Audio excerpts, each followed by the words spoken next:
Sveiki, mėly bičiuliai, su jums sveikinas Jaunimo naujienos.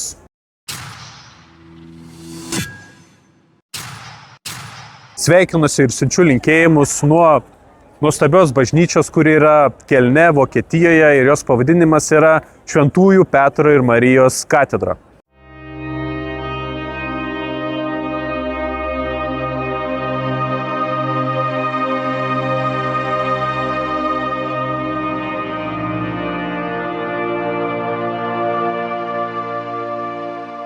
Čia proga norėčiau visus pakviesti į labai svarbų renginį – Žygis už gyvybę 2026.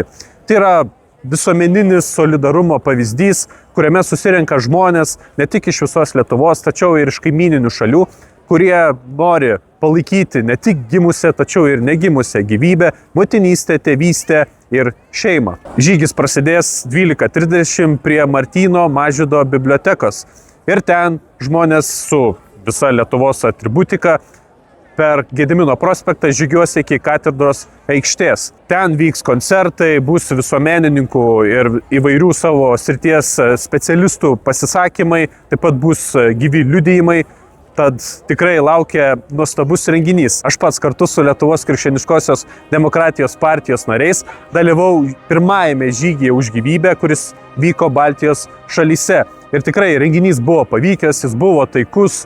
Jame susirinko ne tik žmonės iš visos Lietuvos, tačiau ir iš kitų šalių, pavyzdžiui, iš Latvijos, iš Lenkijos. Tad ten susirinko žmonės, kuriems svarbi ne tik gimusi gyvybė, tačiau ir negimusi. Gyvybė yra Dievo dovana ir ją reikia saugoti.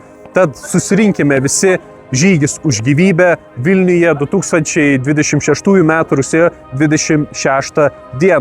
Pasimatykime ten.